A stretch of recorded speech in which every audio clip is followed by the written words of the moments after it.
ವಿಧಗಳು. ದರ್ಪಣ ಅಂತಂದ್ರೆ ಹಂಗಲ್ಲ, ದರ್ಪಣ ಅಂದ್ರೆ ತನ್ನ ಮೂಲಕ ಬೆಳಕನ್ನ ಹಾದು ಹೋಗಕ ಬಿಡಂಗಿಲ್ಲ. ಈಗ ನೋಡ್ರಿ, ಇದು ಬೆಳಕು, ಇದ್ರಾಗ ನಾನು ಬೆಳಕನ್ನ ಇದ್ರ ಮ್ಯಾಗ ಹಾಕಿದ್ನಿ ಅಂದ್ರೆ ಏನಾಕತಿ? ಹಾದು ಹೋಗಲ್ಲ, ರಿಫ್ಲೆಕ್ಟ್ ಆಕತಿ. ಈ ಬೆಳಕ ಹೊಳ್ಳಿ ರಿಫ್ಲೆಕ್ಟ್ ಆಕತಿ, ಇದ್ರ ಮೂಲಕ ಹಾದಿತ ಹೋಗಂಗಿಲ್ಲ. ಹೌದಾ? ಇದು ಸಮತಲ ದರ್ಪಣ ಅಂದ್ರೆ ಸಮತಟ್ಟಾಗೈತಿ, ಅದಕ್ಕೆ ಸಮತಲ ದರ್ಪಣ ಅಂತ ಕರಿತೀವಿ. ಇಲ್ಲೇ ಇನ್ನೆರಡು ದರ್ಪಣ ಅದಾವ.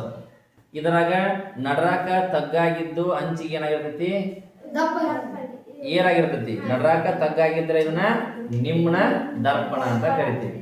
ಅದ ನಡ್ರಾಕ ದಪ್ಪಾಗಿದ್ದು ಅಂದ್ರೆ ದಿಬ್ಬ ಇತ್ತಂದ್ರ ಅದನ್ನ ಏನಂತ ಕರಿತೀವಿ? ಪೀನ ದರ್ಪಣ ಅಂತ ಹೇಳಿ ಕರಿತೀವಿ. ಒಂದು ನಿಮ್ನ ದರ್ಪಣ, ಇನ್ನೊಂದು ಪೀನ ದರ್ಪಣ. ಇದು ಸಮತಲ ದರ್ಪಣ. ದರ್ಪಣದಲ್ಲಿ 3 ವಿಧಗಳು. ಅಂದ್ರೆ ತನ್ನ ಮೂಲಕ ಬೆಳಕನ್ನು ಹಾರುವ ಒಟ್ಟ ಬಿಡಂಗಿಲ್ಲ.